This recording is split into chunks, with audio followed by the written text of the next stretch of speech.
Aquí comienza Mujeres Inmobiliarias, con la conducción de Dora Galarza. ¿Querés conocer la mejor actualidad del sector inmobiliario? Suscríbete a nuestro canal de YouTube y de Spotify y escuchanos cuando quieras. Búscanos. Somos nosotras, Mujeres Inmobiliarias. Hola, Mujeres Inmobiliarias, ¿cómo están? Bueno, un programa más, un programa dedicado a todo el sector inmobiliario, a informar, a traer novedades y invitados de lujo, como siempre. Hoy, no, nada menos, tenemos un invitado, pero súper de lujo, pero lo voy a decir después de la pausa. Vamos a unos consejos y enseguida presento al invitado. Dora Galarza Negocios Inmobiliarios es compromiso y asesoramiento profesional para todas tus operaciones inmobiliarias. Si lo que estás buscando es alquilar, comprar o vender, te esperamos en nuestras oficinas de Palermo, en Honduras 5550, piso 6, o encontranos en nuestro sitio web www.doragalarza.com.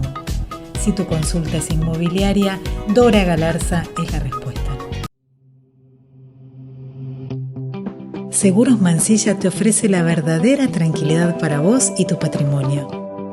Son especialistas en seguros para consorcios, de caución de alquileres y de caución en general.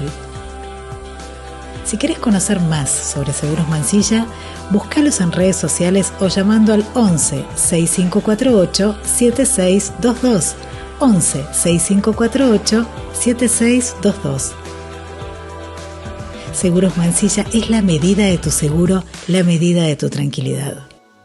Bueno, ya después de los consejos, no dilato más el tema y voy a presentar a nada más y nada menos que al doctor Rodolfo Barbieri.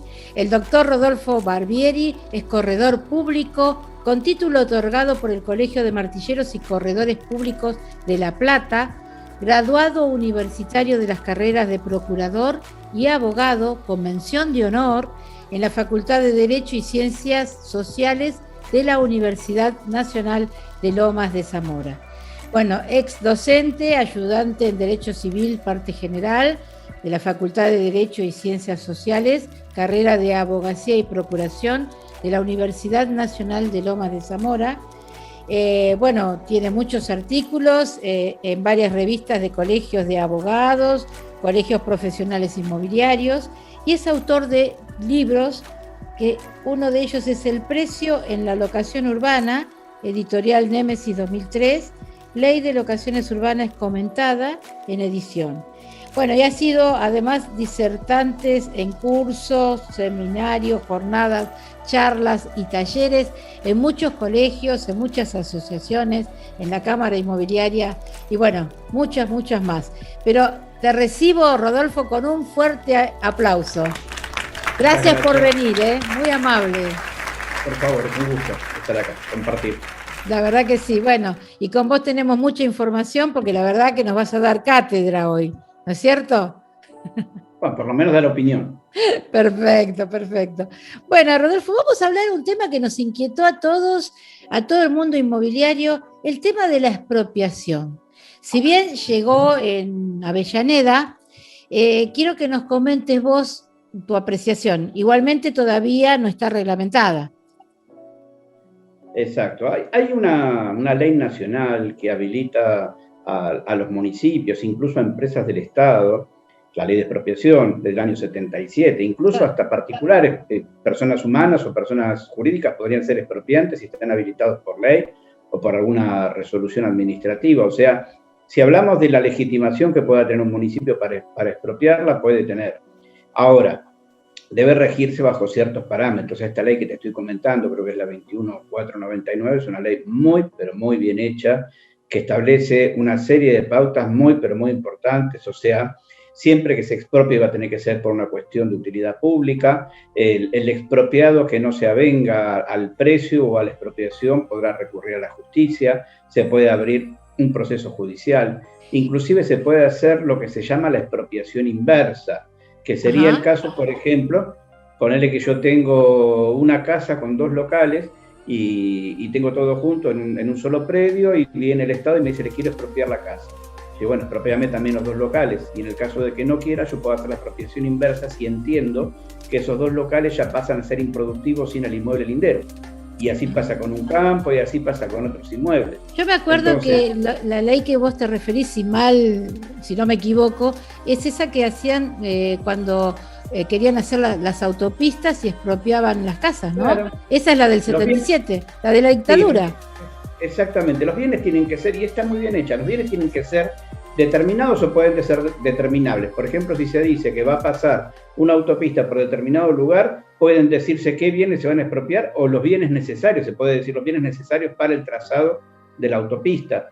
Se pueden expropiar bienes muebles, hay muchas cosas que se pueden expropiar. El régimen de la ley es muy protectivo, es constitucional. Siempre así que, previo indemnización, ¿no es cierto, Rodolfo? Siempre previo indemnización, pero si no hay un acuerdo en cuanto a la indemnización, se puede abrir un proceso judicial y discutir el monto de la indemnización, rechazarla, el expropiado, y reclamar judicialmente. Yo he participado en algunos juicios así, si bien son largos y tediosos, no es mala la resolución en cuanto al expropiado. Los jueces, en ese sentido, tomando en cuenta siempre el favorecer al más débil va a ser el privado y no el Estado. Así que, en ese sentido, por mi experiencia personal y desde un punto de vista objetivo de lo que dice la ley, más allá de su aplicación, o de la constitucionalidad o inconstitucionalidad de normativas locales que pretendan expropiar, partamos de la base que tiene que haber una causa de utilidad pública demostrada, y que inclusive si después no se cumple esa causa de utilidad pública, se puede hacer una retrocesión. Al cabo de 2 años, el expropiado puede ir al Estado y decirle: devuélvame la cosa, porque no se cumplió con la utilidad, o se le dio otro destino, o no se hizo nada. Claro. Lo que pasó acá en Avellaneda, bueno, nos conmovió a todos, pero lo que yo leí al respecto, corregime si no me equivoco, es que se le va a dar un plazo al dueño por ejemplo, de un terreno, ¿no es cierto? Se le da un plazo y va a tener que pagar más impuestos. O sea, se le da un plazo para construir y también va a tener que pagar más impuestos si está sin edificar, ¿no es cierto? Bueno, ahí si la normativa establece eso, ya no estaríamos dentro de la normativa de la ley, porque, a ver, el dominio es el derecho más perfecto que existe, es la perpetuidad. La posesión se tiene sin tener que habitar el inmueble, sin tener que estar en el inmueble, sin hacer mejoras en el inmueble, y todo eso es lo que marca la Constitución y todas las leyes del Código Civil y Comercial, todas las leyes que en jerarquía piramidal le siguen a la Constitución Nacional. Sí. Con lo cual, la pérdida de la propiedad se puede dar únicamente por la falta de uso, sí, pero al cabo de 20 años, que es lo que se llama usucapión o prescripción adquisitiva. Claro, acá lo que yo vi es que le daban 8 años, o sea, una vez que se registró como que no hay nada, le daban 8 años para que construyera, y ahí sí, previa indemnización también, lo que leí, ¿no? Ahí está violando el artículo 19 de la Constitución Nacional, que dice que nadie está obligado a hacer lo que la ley no manda. Entonces, si el derecho de propiedad se ejerce sin ninguna otra cuestión que tener el inmueble, o sea, ser el dueño de una cosa, es el dominio, es soberano ese derecho, entonces, a partir de ahí, que se le pongan restricciones, que se le pongan trabas, sería inconstitucional. Obviamente una persona, si tiene un inmueble y no paga impuestos, lo puede llegar a perder, pero por una ejecución, por falta de cumplimiento de las cargas, ¿no es cierto?, de sus obligaciones. Claro. Pero no perder un inmueble porque al Estado se le ocurre que tiene que hacer algo, por una cuestión social, porque sería, digamos, vuelvo a repetir, iría en contra de nuestra Constitución, que es de carácter liberal, no es de carácter socialista. Claro, igualmente todavía no está reglamentada, pero sí se aprobó. Ese es el tema, ¿no es cierto? Y si se aprueba en Avellaneda, se puede aprobar en todos lados. Se podría aprobar en otros lugares, pero vuelvo a repetir, si tiene una dudosa constitucionalidad, yo no la vi, pero si tiene una dudosa constitucionalidad en cuanto a su articulado, siempre se podrán presentar amparos y otro tipo de recursos para evitar el avance de la misma contra personas particulares, ¿no es cierto? O sea, no en modo genérico, sino contra cualquiera que se vea afectado por esta norma. Claro, porque la ley de expropiación existe, la ley de expropiación no es mala, la ley de expropiación es buena, se han hecho, como dijiste antes, autopistas, se avanza, se hacen diques, se hacen trazados ferroviarios en los campos, un montón de cosas, pero respetando el derecho privado de cada uno. Claro, Claro. Bueno, vamos a ver cómo sigue esto, ¿no es cierto? Espero que no o sea, que nos quedemos tranquilos, que todo va a salir bien. Vamos a ver. En principio es así, vuelvo a repetirte, el marco legal hoy está dado para que así sea, más allá de que alguna ordenanza pueda decir otra cosa, ¿no es cierto? Claro, eso es otra cuestión. Está bien. Bueno, ¿querés acotar algo más del tema o vamos a otro? Vamos a otro si querés. Dale. No, porque esto está muy entre pañales, digamos, todavía. Claro, sí, no está reglamentado, no está. Para mí los proyectos no existen hasta que no están sancionados, publicados y resultan obligatorios. Y acá lo único que conozco yo es una ley nacional que, como te dije antes, está bien dictada y no obliga a hacer más allá de lo que puede obligar conforme a la Constitución Nacional. Claro, no hay que alarmarse hasta que no estén los hechos consumados. Exactamente. Bueno, vamos a hablar de la tan mentada y comentada ley de alquileres, la 27551, que vino a hacer un poquito de ruido en nuestro gremio, ¿no es cierto, Rodolfo? ¿Qué opinás? ¿Qué le ves a favor y qué le ves en contra? Ya que estamos ya en la práctica, ¿no? Mi opinión la di ante los diputados en el Congreso en el año 2016, en el Congreso Nacional, donde pude llevar un informe escrito. Me reuní con los 3 partidos principales, el gobernante y la oposición en aquel momento, 2 de la oposición en aquel momento, y manifestar, conforme a los estudios que he hecho del tema, ya ahí el currículum mío no estaba actualizado, ya voy por el 3er libro de locaciones. Ay, me faltaba un libro, ay, qué vergüenza, ¿cuál era? No hay problema. No, yo no lo actualicé, faltaría actualizar. Bueno, experiencia de muchos años en esto, siempre fui un apasionado ya desde antes de ser abogado, siendo corredor. Imagínate que soy corredor desde 1984, así que son unos cuantos años de interesarme por el tema, por la materia, y he visto y he vivido, y aparte vengo de familia también martilleril, mi padre corredor y martillero también desde la década del 60, he visto los estragos causados por leyes que se fueron dictando, o decretos, desde 1943 hasta 1975. Y yo opino, y creo que es así, que la cuestión de la locación se maneja por las leyes de mercado, es decir, oferta y demanda. Claro. Sí, o sea, el Estado no puede intervenir en lo que es oferta y demanda. Vos fijate que si analizamos uno de los temas más ríspidos, que es el precio en esta nueva ley, nos encontramos con que a lo mejor hasta hace unos años atrás, hasta el 2007 te diría, era muy rentable la locación. El locador a lo mejor le sacaba un 10% anual de renta a un inmueble. Y ese porcentaje fue bajando hasta llegar al 2%. Y sin embargo, se siguió alquilando. ¿Por qué bajó? Porque el locador se tiene que ajustar a lo que gana el locatario, si no tiene el inmueble vacío. Entonces, si quiere seguir dando en locación, va a tener que ajustarse a lo que gana el locatario.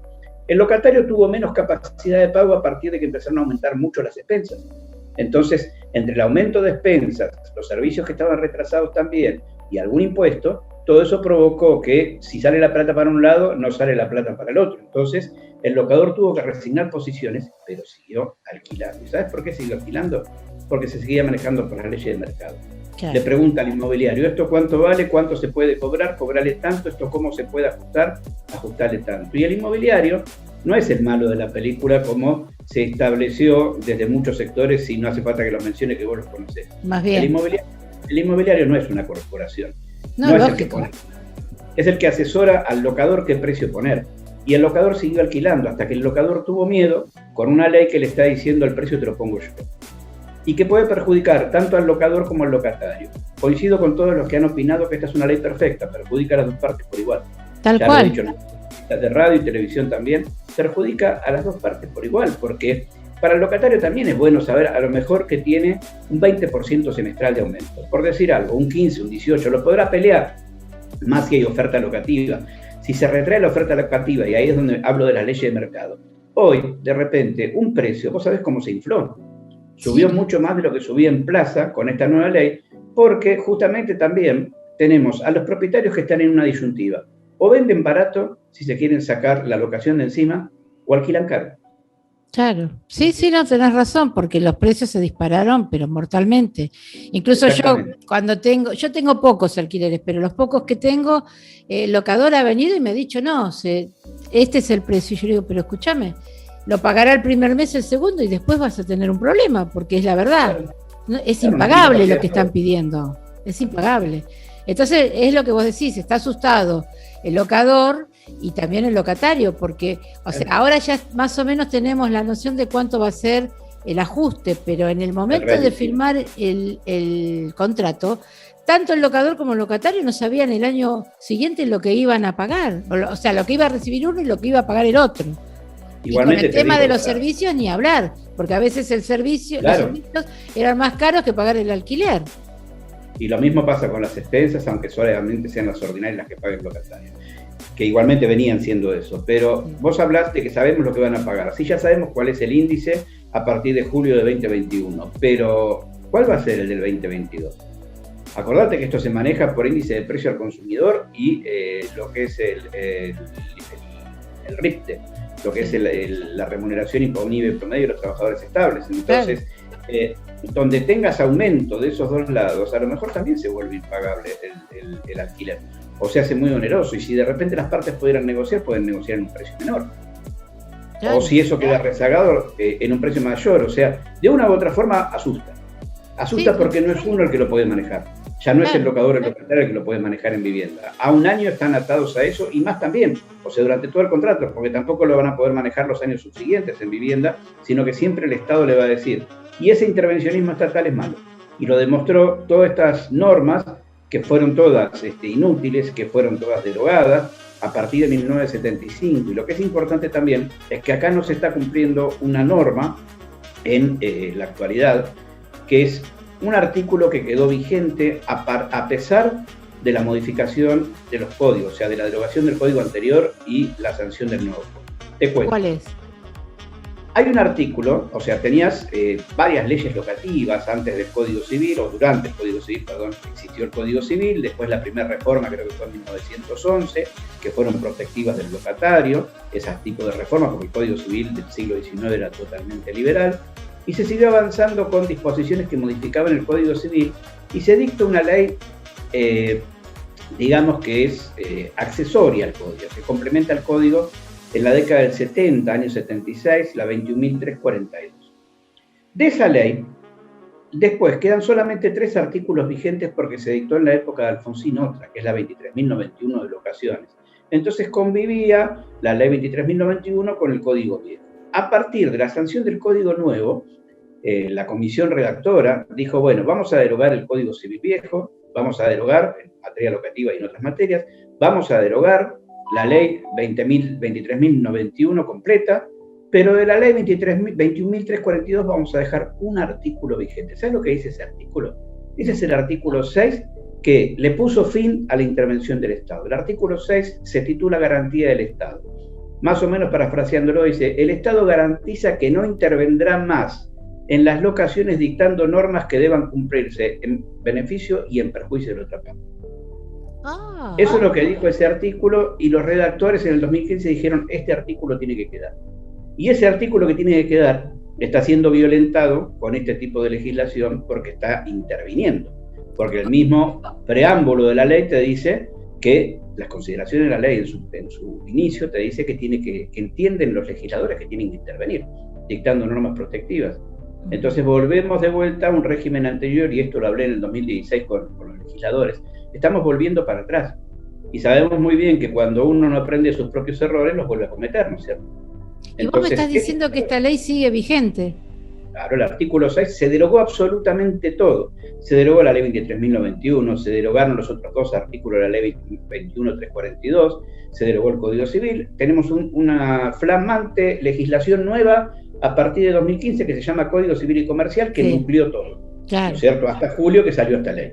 Bueno, perfecto, bárbaro, sí, pero el artículo 6 no lo derogaron, porque no lo quisieron derogar, porque expresamente lo mantuvieron vigente, porque entendieron en el 2015 que el Estado no tiene que intervenir, porque no es materia donde haya que intervenir.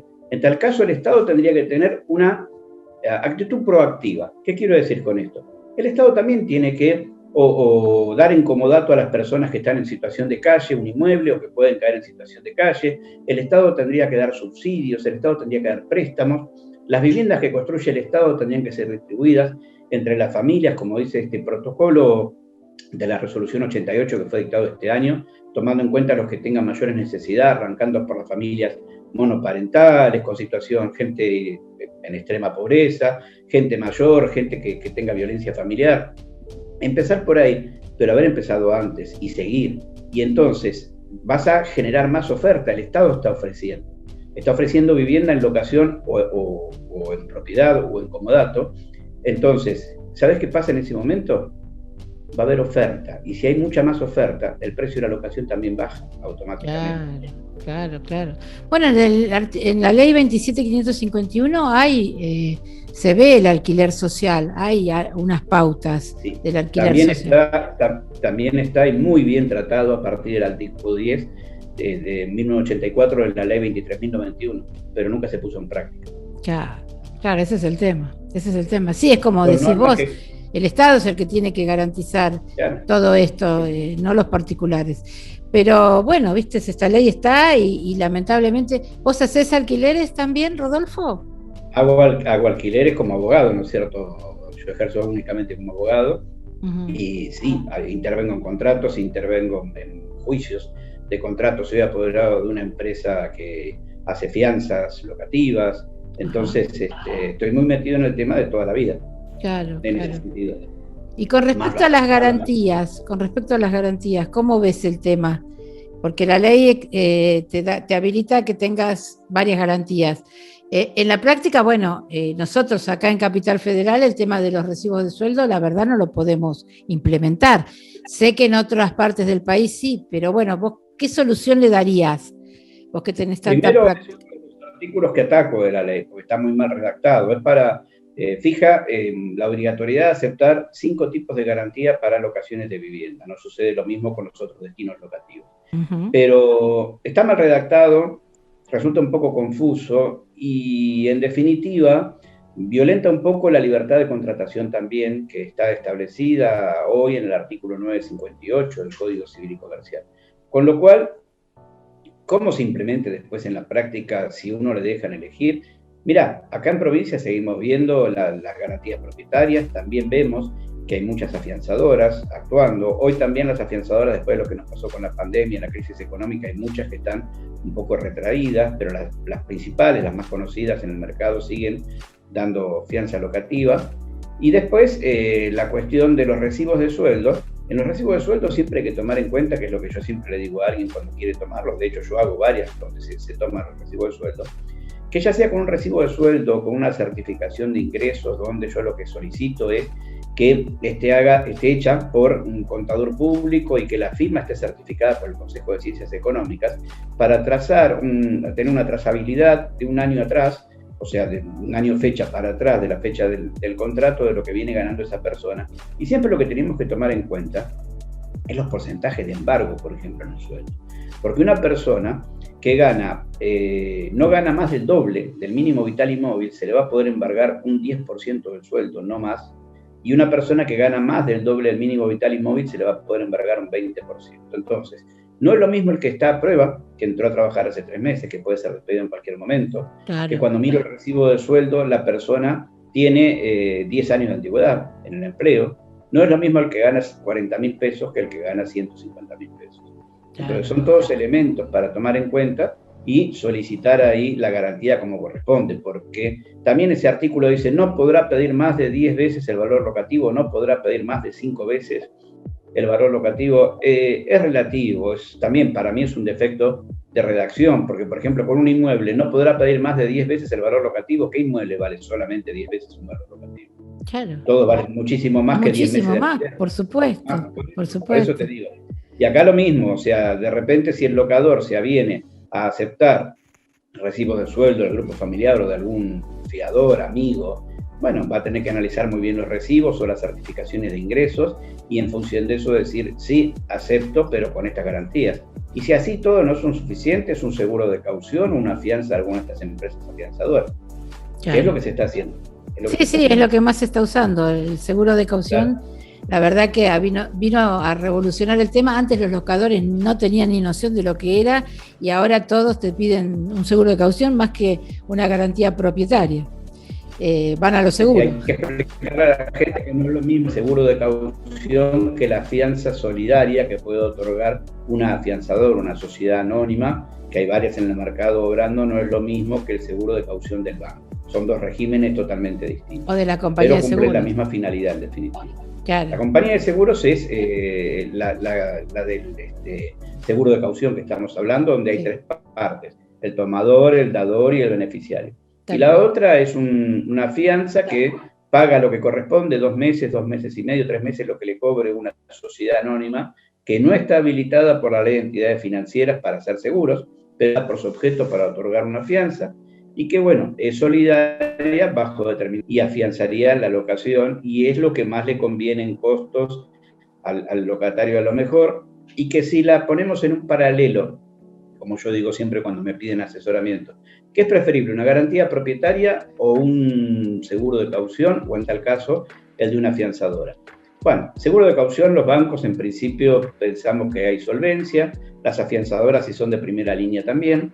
La vivienda, el que da en locación, como no hay un registro, y debería haberlo, te lo vengo diciendo desde la década del 80, tendría que haber un registro de propiedades que hayan sido dadas en garantía, como para que si esa propiedad se vende, esté garantizado el acreedor, ¿no es cierto? Como en un bien de familia, como en las inscripciones de boleto de compra en mensualidades. Pero como eso no existe, yo puedo tomar una mansión hoy y al otro día se vendió y es insolvente el garante y ya me quedé sin garantía. Y esas cláusulas obviamente, que si nosotros... eso no sucede, me cubre más un garante. Perdón, esas cláusulas que ponemos, que si vende tiene que avisar, que las ponemos, ¿viste? Pero bueno, en la práctica no se dan. El propietario, si quiere vender, el garante vende y no nos avisa nada. Eso es lo que querés decir, ¿no es cierto? A eso es lo que voy. A eso es lo que voy, porque, ¿qué pasa? Yo digo, estoy más tranquilo con una buena propiedad de garantía. Sí, en tanto y en cuanto no se insolvente y venda la propiedad, porque no hay nada que lo ate a no hacerlo. No. Y si yo le pongo una cláusula como esa, que te digo, sí, ponela y recuerdo que la pongan, en definitiva, ¿qué le vas a hacer después? Un juicio de daños y perjuicios al insolvente porque no cumplió. ¿Te das cuenta? Ya no hay más nada que hacer, porque ya no tiene más la propiedad. Claro, tal cual. Entonces, las otras garantías, por ejemplo, las garantías de las empresas que son de primera línea, hay que mirar bien con cuál se contrata. Eso es lo que te iba a decir, porque no cualquier afianzadora es como una financiera, digo yo, ¿viste? Tenés que mirar bien las cosas porque... Bueno, yo, aparte de inmobiliaria, soy productora de seguros. Yo, la verdad, que cuando tengo que ofrecer, ofrezco de compañía de seguro y de primera línea también, ¿viste? De primera línea, claro. También, ¿viste? Pero claro, bueno, pero hay que ver muy bien también todo. Pero, por ejemplo, una afianzadora, la desventaja que tenés es que a lo mejor no le podés cobrar daños y perjuicios por un monto importante. Si quedaron daños y perjuicios, daños a la propiedad, no lo vas a poder cobrar de la afianzadora. No vas a poder cobrar todo lo que te deben, por ejemplo, impuestos y demás, que no estén cubiertos por esa afianzadora. Pero la afianzadora, las de primera línea, te empiezan a pagar a partir del primer mes que el locatario te dejó de pagar. Ya. Y te siguen pagando y se encargan después de desalojarlo. Y te van a seguir pagando hasta que lo desalojaron. Sí, y eso, si vos tenés un garante particular, vos tenés que iniciar el juicio, pagar el juicio, y mientras el juicio se demora y se demoran bastante, no vas a cobrar absolutamente nada. Y no, lógico. Entonces, ahí tenés la de cal y la de arena. ¿Qué es mejor? Las dos tienen sus ventajas y las dos tienen sus contras.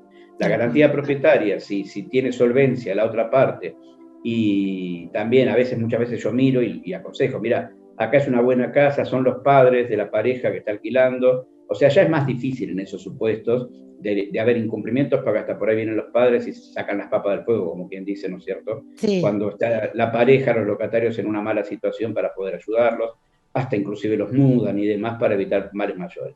Pero bueno, es un poco una lotería, ¿no es cierto? Igual que el bueno, el mal inquilino. Sí. ¿Y vos ves viable, porque hay muchos colegios que han presentado ante las autoridades pertinentes modificar la ley de alquileres? ¿Vos lo ves factible o vos pensás? A ver, yo creo que no hay que echar culpas hoy a los legisladores que en su momento entendieron que tenían que dictar esta ley, pero sí, sin echar culpas, tendrían que tener un sinceramiento, un reconocimiento de que no funciona.